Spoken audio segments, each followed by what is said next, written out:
बिस्मिल्लाहिर्रहमानिर्रहीम। अस्सलाम वालेकुम students, I hope you are well. So बेटे आज हम क्या स्टार्ट करने लगे हैं, एसोफेजियल कार्सिनोमा।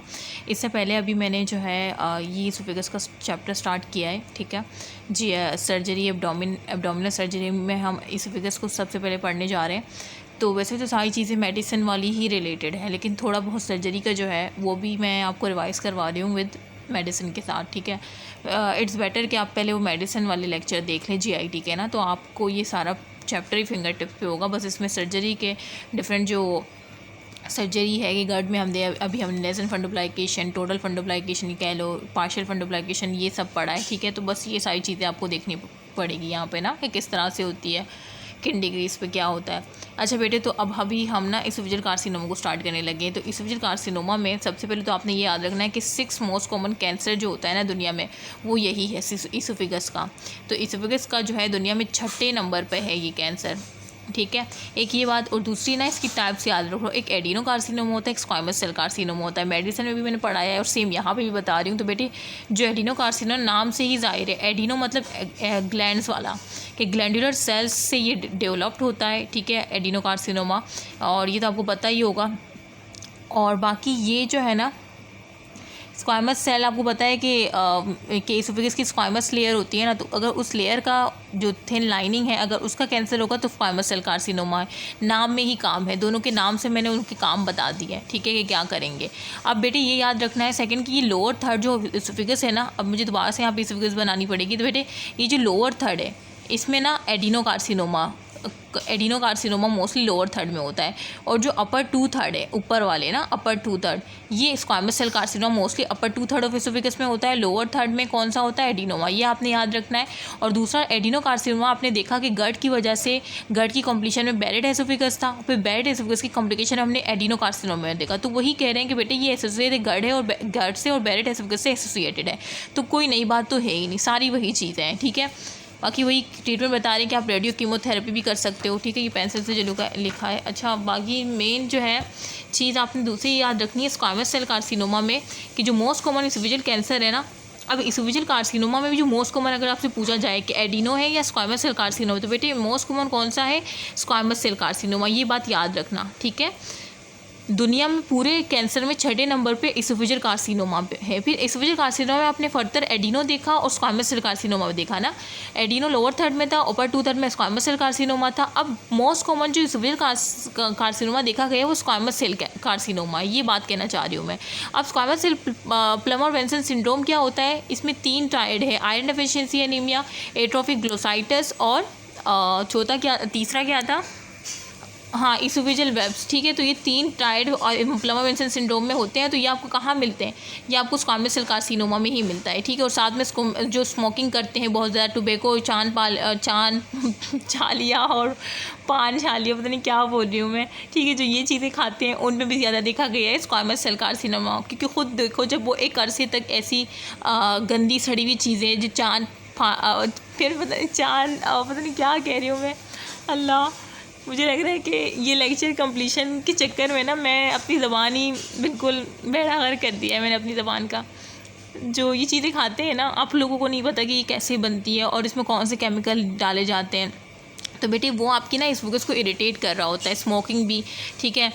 तो ये सारी चीज़ें, निकोटीन होता है उसमें, तो ये सब इरिटेट करता है आपके एसोफेगस को ना। जब वो इरिटेट करेगा तो इन्फ्लेमेशन होगी, ठीक है। पता नहीं मैं बताना क्या चाह रही थी, वो बात जो हिंट थी उस चक्कर में ना।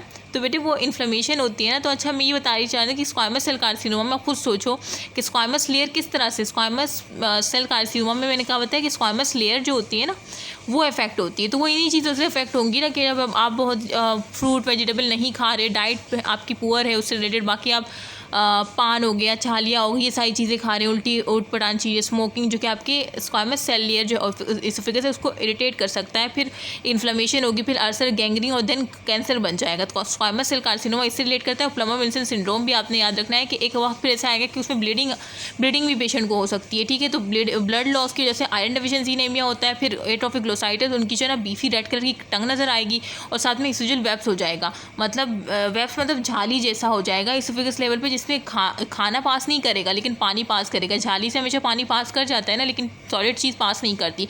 तो प्लमेम सिंड्रोम में 3 चीज़ें हैं जो कि आपको मैं बार बार बताऊँ। ये आपकी स्क्वामस सेल कार्सिनोमा में आती है, ठीक है। तो ये मैंने स्क्वामस सेल कार्सिनोमा, एडेनोकार्सिनोमा बहुत अच्छे से बता दिया, ठीक है।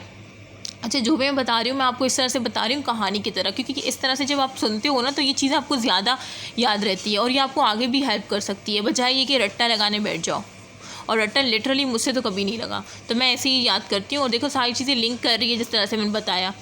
अच्छा बेटे, तो अब जैसे वही चीज़ है कि प्रोग्रेसिव डिस्फेजिया, तो पहले के इनिशियली सॉलिड के लिए इनिशियली क्या होता है कि सॉलिड के लिए जो है वो पास आउट जब कार्सिनोमा की केस में ये होता है कि पेशेंट पहले आता है कि मुझसे जो है ना खाना नहीं निकला जाता, बाकी पानी पीने या लिक्विड इंटेक में मुझे कोई प्रॉब्लम नहीं है, लेकिन फिर वक्त गुजरने के साथ साथ क्या होता है कि कॉम्प्लिकेशन बढ़ जाती है। फिर उससे एक वक्त ऐसा आता है कि पानी भी नहीं निकला जाता, ठीक है। तो प्रोग्रेसिव डिस्फेजिया, प्रोग्रेस मतलब कि वो प्रोग्रेस कर रहा है, इनिशियली सॉलिड के लिए है और फिर देन सॉलिड एंड लिक्विड दोनों के लिए हम देख रहे हैं। बाकी रीगर्गिटेशन होगी, ठीक है, कि सफिशिएंट कंटेंट जो है वो दोबारा से क्या है मुंह में वापस आ रहा है, वो पास ही नहीं कर रहा। ऑर्डिनोफेशिया होगा, मतलब निगलने में ही उसको इतना पेन हो रहा होगा कि वो निगलने की कोशिश भी नहीं करेगा, ठीक है। एनोरेक्सिया होगा, जाहिर सी बात है जब खाना ही नहीं निकला जा रहा, खाना ही बॉडी को नहीं पहुंच रहा, न्यूट्रिशन ही नहीं मिल रहा, तो बेटे क्या होगा, वेट लॉस की कंडीशन होगा, ठीक है, और वो खाना खाने से भी दूर भागेगा क्योंकि उसे पेन हो रहा होगा, एनोरेक्सिया की वो कंडीशन डेवलप होगी। बाकी क्या होगा, हॉर्सनेसनेस होगी ड्यू टू रिकरेंट पैरालिसिस हो सकती है।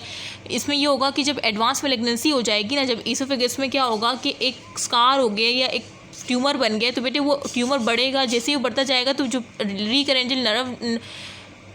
रीकरेंजियल नर्व जो उसके पास से गुजरेगी तो वो उस पर प्रेशर डालेगा और प्रेशर इतना डालेगा कि वो पैरालिसिस हो जाएगी। पैरालिसिस से उसकी ना हॉर्सनेसनेस आपको मिलेगी, भारी आवाज़ मिलेगी पेशेंट की, ठीक है। हॉर्नर सिंड्रोम हो जाएगा कि रिकरेंट की पैल्सी हो गई है, ठीक है।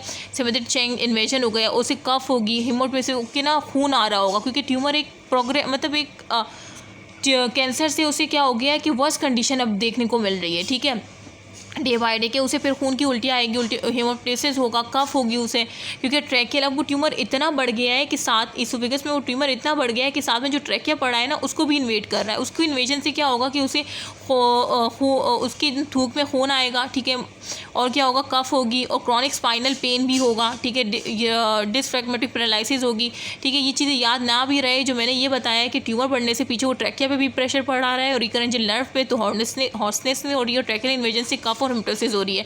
सारी चीज़ें लिंक कर रही है, कोई रट्टे वाली चीज़ है ही नहीं, ठीक है।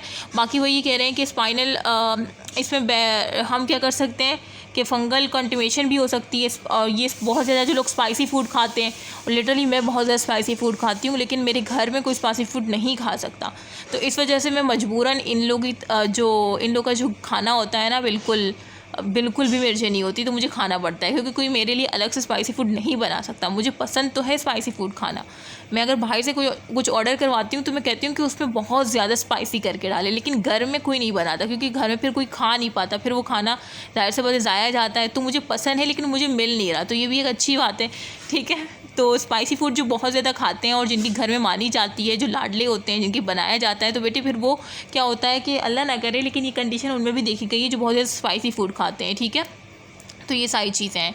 अच्छा, बाकी वो स्प्रेड बता रहे हैं कि लोकल स्प्रेड भी हो सकता है, ठीक है, लोकली लेवल पे, या लिम्फेटिक को भी वो इन्वॉल्व कर सकता है, हेमोटोजेनस स्प्रेड भी हो सकता है, ठीक है, और वो डिफरेंट ऑर्गन को फिर कर सकता है, लिवर, लंग्स, ब्रेन, बोन, इनको भी इफेक्ट कर सकता है। तो ये स्प्रेड बता दिए मैंने, क्लिनिकल फीचर्स बता दिए कार्सिनोमा के, और कोई रट्टी की चीज़ नहीं बताई मैंने। हर चीज़ की प्रोग्रेसिव डिस्पेच पहले सॉलिड के लिए था, फिर वो बाद में इतना वर्ष हो गया कि उसे लिक्विड भी नहीं निकला जा रहा, रिकर्गेटेशन हो रही है, पेन हो रहा है, स्वेलिंग, फिर उसकी जैसे वेट लॉस हो रहा है, हॉर्सनेसनेस हो रही है क्योंकि ट्यूमर इतना बढ़ गया है कि रिकरेंजियल और ट्रैकियल इन्वेजन से कफ, हेमोप्टोसिस, और ये सारी चीज़ें आपको दिख रही है। मैंने फिर से रिवाइज कर दिया है। अच्छा, इन्वेस्टिगेशन में अब मैं क्या करूँगी, अब मुझे इन्वेस्टिगेट करना है ना पेशेंट को, तो मैं क्या करूँगी, एंडोस्कोपी करूँगी। मैं कैमरा डाल के देखूँगी कि इसोफेगस में मुझे वो ट्यूमर दिख जाए, ठीक है। तो फर्स्ट लाइन इन्वेस्टिगेशन क्या है, एंडोस्कोपी। बेस्ट इनिशियल टेस्ट क्या है, एंडोस्कोपी। बाकी साइटोलॉजी, हिस्टोलॉजी में पता चल जाएगा, लेकिन आप बस ये याद रखो कि एंडोस्कोपी जो है फर्स्ट चॉइस इन्वेस्टिगेशन है, ठीक है। उसके बाद जनरल असेसमेंट में ये करूँगी कि अगर वो फिट है पेशेंट ना, बिल्कुल फिट है, एडल्ट है, कोई बीमारी नहीं है, कोई कोमॉर्बिडिटी नहीं है, तो मैं क्या करूँगी, उसकी ना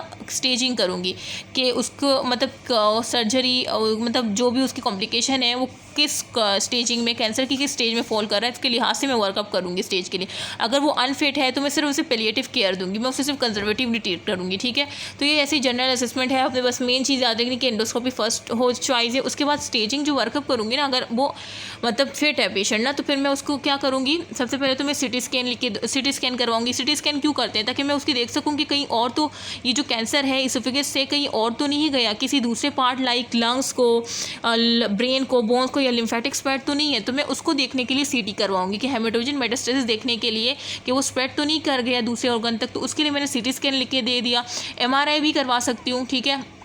और बाकी जो है लेप्रोस्कोपी इस वजह से करवाऊंगी ताकि मैं देख सकूं कि इंट्रा एब्डोमिनल और हेपेटिक मेटास्टेसिस तो नहीं है लिवर को या स्प्लीन को, इंट्रा एब्डोमिनल जो भी है, ठीक है, जो भी ऑर्गन है उनको डायग्नोस करने के लिए कहीं उनमें तो मेटास्टेसिस नहीं हुई इसकी, तो लेप्रोस्कोपी करवा दूंगी। एंडोस्कोपिक अल्ट्रासाउंड क्या होता है कि ये जो है ना डीप, ये जो इसमें ना हम ट्यूमर को देखते हैं कि वो कितना डीप गया है, ठीक है, कितना डीप उसकी पेनिट्रेशन गई है। तो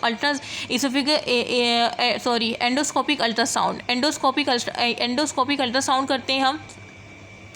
इसमें हम ये देखते हैं कि वो ट्यूमर जो है ना कितना डीप गया है, ठीक है। तो अब इसकी बेनिफिट एडवांटेज ये है। और सिटी स्कैन भी यही बताता है, लेकिन ये ज़्यादा अच्छे से बता सकता है। क्यों? क्योंकि ये आपको डीपनेस बताता है कि वो कितना स्प्रेड गया है, मतलब डीप कितना गया है वॉल में ना, वो कौन सी स्टेज में है, T1 में है, T3 में है। अभी आगे मैं आपको ये स्टेजिंग बताऊंगा ना तो समझ आ जाएगा। और उसकी कितनी इन्वेजन हुई है, मतलब कितना वो ऑर्गन को इन्वेट कर गया है, लिम्फ नोड की इन्वॉल्वमेंट कितनी है। लिम्फ नोड N0 क्या होता है, जैसे नो रीजनल अगर कोई लिम्फ नोड की मेटास्टेसिस नहीं हो तो N0 कहेंगे। N1 जिसमें उसने मेटास्टेसिस कर दी है लिम्फ नोड, तो हम लिम्फ नोड भी इसमें से देख लेते हैं। मतलब क्यूटेनियस स्प्रेड भी सब कुछ पता चल जाता है हमें, A to Z कितना स्प्रेड हुआ है, कहाँ स्प्रेड हुआ है, लिम्फ नोड को इन्वेट किया है, ये कौन सी स्टेज में है, एंडोस्कोपिक अल्ट्रासाउंड से पता चल जाता है, ठीक है। बाकी पेट स्कैन कर सकती हूँ डिसेमिनेटेड डिसीज़ के लिए, कि पूरी थ्रू आउट दी बॉडी में देखूँ कि यार कहाँ पे ये इसके ट्रेसेस गए हैं, कहाँ पे ये फैला हुआ है। ब्रोंकोस्कोपी कर सकती हूँ, ब्रोंको नाम से ही कि लंग्स और ट्रेकिया के लेवल पे देखना चाह रही हूँ, ठीक है। लेप्रोस्कोपी इंट्रा एब्डोमिनल के लेवल पे देखना चाह रही हूँ। एंडोस्कोपिक जो है वो मैं डीपनेस देखने जा रही हूँ, ठीक है। सिटी स्कैन, हेमेटोजन, ये सारी चीज़ें कि आपने करवा ली, ठीक है। आई होप कि आपको समझ आ रहा है, ठीक है। तो ये आपने स्टेजिंग वर्कअप करवा ली। अब देखो जो ये स्टेजिंग है ना, ये किस तरह से होती है। तो ये प्राइमरी ट्यूमर है, उसे हम T से इंडिकेट कर रहे हैं, ठीक है। रीजनल लिम्फ नोड है जिसे हम N से इंडिकेट कर रहे हैं, और डिस्टेंट मेटास्टेसिस जिसे कैपिटल M से हम डिनोट कर रहे हैं, ठीक है। अच्छा, तो बेटे अब प्राइमरी ट्यूमर में ना TX है। TX का मतलब ये है कि कोई एक्सिस नहीं है, ट्यूमर का हमें कोई एक्सिस नहीं मिला। जब हमने एंडोस्कोपी करवाई तो हमें कोई एक्सिस ही नहीं मिला। और T नोड का मतलब ये है कि उसमें क्या हुआ कि हमें प्राइमरी ट्यूमर की कोई इंडिकेशन नहीं मिली, ठीक है। नो एविडेंस, मतलब प्राइमरी इसका उसी सिम्टम है लेकिन कोई एविडेंस ही नहीं मिला, तो वो T नोट है। और TIS का मतलब ये कि हाई ग्रेड डिस्प्लेसिया है, मतलब एब्नॉर्मल सेल ग्रोथ मिल रही है। और T1 का मतलब ये है कि उसने इन्वेट कर दिया इस लेमिना प्रोपिया को, ठीक है, या आपके लो मस्कुलरस म्यूकोजा को या सब म्यूकोजा को, ठीक है। अच्छा, ये थिन लेयर होती है जो कनेक्टिव टिश्यू की होती है ना, आपको पता है। और T2 का मतलब ये है कि मस्कुलरिस प्रोपिया को इसने इन्वेट कर दिया है, ठीक है, जो थिक मसल लेयर होती है। और T3 का मतलब कि एडवेंशिया को कर दिया है, ठीक है। ये बियॉन्ड मस्कुलर प्रोपिया के नीचे जो होती है ना, ये जो कनेक्टिव टिश्यू की वो होती है एडवेंशिया, उसको अगर कर दिया है तो T3 में आएगा। T4 जब उसने स्ट्रक्चर को, मतलब ट्यूमर ने जो एडजेसेंट स्ट्रक्चर है, लाइक अगर इसोफेगस में है तो उसने जो एडजेसेंट स्ट्रक्चर ट्रैक किया है अगर उसको भी इन्वेट कर दिया है तो उसको मतलब T4 में आएगा। तो ये वर्स्ट कंडीशन है, ठीक है। तो आई होप कि आपको आगे TX में कोई एक्सेस नहीं है, ठीक है। X for एक्सेस याद रखो। और T नोट मतलब कि कोई एविडेंस नहीं मिला। TIX के हाई ग्रेड डिस्प्लेसिया है। T1 मतलब लेमिना प्रोपिया, T2 मतलब मस्कुलर प्रोपिया तक गया, T3 मतलब एडवेंशिया, और T4 एडजेसेंट स्ट्रक्चर। ये आपका हो गया। उसके बाद लिम्फ नोड में NX, वही कोई लिम्फ नोड का एक्सेस नहीं मिला। NX और N नोड का मतलब कोई लिम्फ नोड आपको मेटास्टेसिस नहीं मिली, ठीक है। और N1 का मतलब कि रीजन लिम्फ नोड इन्वॉल्वमेंट है। और सेम डिस्टेंट मेटास्टेसिस मतलब कि दूसरे ऑर्गन को इन्वॉल्व किया है, तो MX कोई मेटास्टेसिस नहीं मिली। और N नोट मतलब कोई डिस्टेंट मेटास्टेसिस नहीं मिली, ठीक है। कोई डिस्टेंट मतलब इधर दूसरे ऑर्गन की मेटास्टेसिस नहीं मिली हमें। M1 मतलब ग्रेटर डिस्टेंस मेटास्टेसिस आपको मिल रही है। अब इसमें फर्दर M1A है, M1B है, नहीं भी याद रखो तो खैर है, लेकिन बस ये याद रख लो कि कोई डिस्टेंट मेटास्टेसिस नहीं मिली आपको ना। तो आप इस तरह से याद कर सकते हो कि M1A में आएगा, और अगर आपको और अदर डिस्टेंस मेटास्टेसिस मिल रही है तो वो M1B आएगा। बाकी तो इसमें अगर नहीं भी याद होगा तो खैर है, छोड़ दो। अच्छा, अब इसकी अकॉर्डिंग हमने स्टेजिंग की है। स्टेज 1 में स्टेज 1, स्टेज 2, फिर स्टेज 2 को फर्दर 2A, 2B और 3, 4। अब इसको पता है कैसे याद रखो, मैंने कैसे याद रखा है। स्टेज 1 में ना आप सबका पहला डाल दो, मतलब यहाँ पे ना आप T1 डालोगे, प्राइमरी ट्यूमर में T1 डालो, और इसका भी N0 डालो, इसका भी M0 डालो, N0, M0 और T1, ये स्टेज 1 है। स्टेज 2B में ये है कि आपने देखो स्टेज 1 में T1 डाला है ना, तो स्टेज 2 में 2, 3 डाल दो, ठीक है, T1, T2, 3 इस तरह। स्टेज 1 में T1 डाला है तो स्टेज 2 में क्या आएगा, T2, T3 आएगा। और बाकी दोनों में स्टेज 1 और स्टेज 2 में दोनों में N0, M0, N0, M0, मतलब दोनों में है कोई लिम्फ नोड की इन्वॉल्वमेंट नहीं है, ना ही कोई डिस्टेंट मेटास्टेसिस है। स्टेज 1 में भी, स्टेज 2A में भी। और बाकी ये याद रखना कि पहले स्टेज 1 आता है तो T1 ऊपर डाल दिया, उसके बाद स्टेज 2 है नेक्स्ट है ना, तो T2, T3 नीचे डाल दिया, आपको याद हो गया। उसके बाद स्टेज 2 में फिर आपने T1, T2 डाला, मतलब T1 या T2, ठीक है, और 3 में T3, T4, T1, T2, T3, 4, देखो लाइन से ही आ रहे हैं। और दोनों में लिम्फ नोड की जो है रीजनल लिम्फ नोड की इन्वॉल्वमेंट है N1, N1, लेकिन मेटास्टेसिस कोई नहीं है, M0, M0, ठीक है, ये दोनों सिमिलर है तकरीबन। और स्टेज 4 में कोई भी T हो सकता है, कोई भी T हो सकता है, T4, T3 कोई भी हो सकता है, कोई भी N हो सकता है, लेकिन M1 होगा, मतलब डिस्टेंट मेटास्टेसिस होगी, ठीक है। तो ये बहुत वर्स्ट कंडीशन है। तो आई होप कि आपको याद हो गया होगा जिस तरह से मैंने याद किया है। मैंने यही याद किया कि यार 4 स्टेजेस हैं और दो की ना A, B है। तो मैं क्या करूँगी, स्टेज 1 है ना, तो पहले मैं इसमें T1 लिखूँगी और फिर T2, T3 इस तरह से। और मुझे पता है कि दोनों में क्या है, N0, N0, M0, M0, ये हो गई। और उसके बाद देखो मैं देख नहीं रही हूँ, मैंने इस तरह से याद किया है। फिर स्टेज 2 भी आप लोग भी ऐसे याद करो, स्टेज 2 भी T1, T2 और T3, T4 इस तरह से, ठीक है, 2B और ये 3 है। और इन दोनों में क्या है, N1 है, N1 है दोनों में, N1, N1 और M0, M0 दोनों में। और जो आखिर है उसमें कोई भी T हो सकता है, कोई भी N हो सकता है, और M1 होगा। इस तरह से मैंने याद किया, जिस तरह से आपको बताया ना वैसे ही मैंने आपको लिख के भी दिखाया दिया, तो ऐसे ही याद करो। तो आई होप को समझ आ गया हो। ये नहीं भूलना, लेमिना प्रोपिया, मस्कुलस प्रोपिया T2 में है, एडवेंशिया 3 में है, और 4 में कोई भी स्ट्रक्चर जो एडिशन है वो इन्वॉल्व हो सकता है। बाकी तो आसान है, और ये भी मैंने बहुत अच्छे से आपको बता दिया ताकि आपको याद रहे, ठीक है। तो हमने जो है स्टेजिंग के लिए CT स्कैन, मेटास्टेसिस देख लिया, और लेकिन एंडोस्कोपी आपको डीपनेस बता सकता है, और ये अच्छा भी है CT के मुकाबले में। एंडोस्कोपी, अल्ट्रासाउंड, पेट स्कैन आपको कोई भी थ्रू आउट बॉडी, ब्रोंकोस्कोपी आपको लंग्स के वहाँ बता सकता है कि वहाँ पे लंग्स में स्प्रेड हुआ है या नहीं, ठीक है। लेप्रोस्कोपी इंट्राएब्डोमल बता सकता है। तो ये सारी चीज़ें हैं, ठीक है। उसके बाद नेक्स्ट क्या है, लाइट भी चली गई है और अब थोड़ा सा अंधेरा होगा। अच्छा, अब हम क्या करेंगे, इसका यही है कि हम क्या करें, उसकी इसोफेजेक्टमी कर दें, ठीक है। मतलब हम वो वाला पार्ट जहाँ पे कैंसर हमें मिला है उस पार्ट को इसोफेगस से निकाल के साइड पे रख दें, ठीक है, मतलब निकाल दें, ठीक है। अच्छा, सर्जरी जो अलोन आप करोगे ना, एक होता है मल्टी नोडल थेरेपी, एक सर्जरी आपने अलोन कर